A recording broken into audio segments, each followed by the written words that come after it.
Le mal dont je souffre, la spondylarthrite ankylosante, quand ce n'était pas du tout connu, eh bien en fait, les médecins disaient que c'était la maladie de la colonne bambou, parce que l'issue de la maladie, c'est d'avoir la colonne vertébrale complètement soudée à la manière d'un bambou.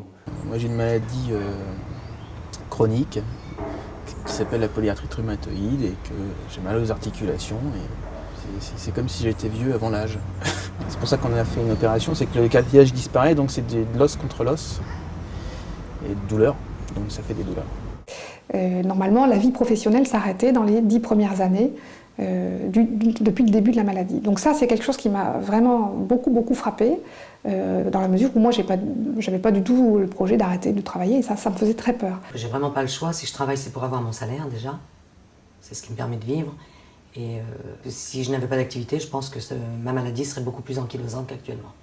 Moi, ce qui est important dans mon travail, c'est la contribution sociale, c'est le fait d'être quelqu'un, le fait de s'épanouir, le fait de faire quelque chose de ses journées, le fait de rencontrer des gens, d'être dans un autre environnement, de partager. Et c'est vrai que le travail, ça permet en tout cas de se concentrer sur autre chose que sur sa douleur, que sur sa maladie. Ça vous permet de penser à autre chose et donc d'avoir d'autres satisfactions, et c'est ça qui est important. Alors aujourd'hui, ma grande fierté, c'est que 10 ans après, je travaille toujours. Ce qu'il faut se dire, c'est que forcément, j'ai bénéficié des nouveaux traitements et je pense, à mon avis, que ça a bien évidemment contribué au maintien de ma vie professionnelle. La plupart des personnes qui déclenchent ces maladies aujourd'hui sont l'adulte jeune. Aujourd'hui, j'ai un traitement qui me permet d'avoir moins mal, de ne pas gonfler, il est léger, je le prends toutes les 2 semaines, je pense moins maintenant à la maladie qu'avant. Donc il faut absolument s'en occuper très vite pour qu'à l'époque de la retraite ou à l'époque de 60 ans, ils ne deviennent pas profondément handicapés pour la société. Alors à chaque fois que j'ai travaillé, oui, j'ai informé mes employeurs de ma maladie, en l'occurrence de mon rhumatisme, parce qu'il vaut mieux être honnête et transparent avec ce qu'on a. J'ai choisi de ne pas dire que j'avais une reconnaissance de travailleur handicapé. Et ça parce que je n'étais pas prête à finalement dire à tout le monde, voilà, moi j'ai un problème de santé et il va falloir que vous fassiez avec. J'étais pas prête à ça.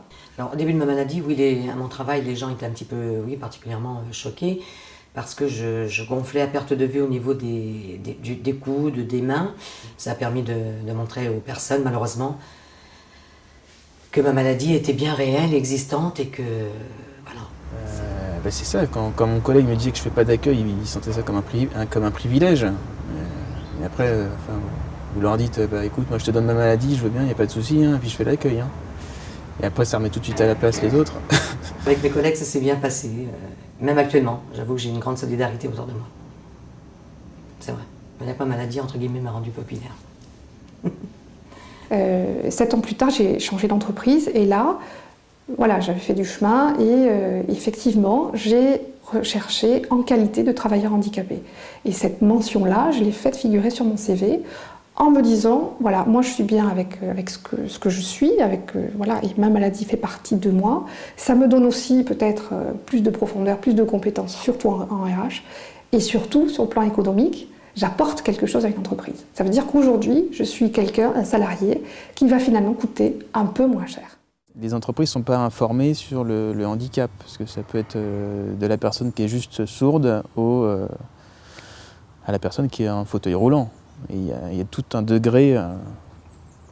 Donc les entreprises ne sont pas forcément au courant, mais en 2010, elles vont se rendre compte qu'il va falloir faire un effort pour ne pas payer de taxes. Donc nous, on va avoir des offres où il faudra proposer des travailleurs handicapés en nombre, peut-être, en 2010. Donc ça, il faut qu'on anticipe.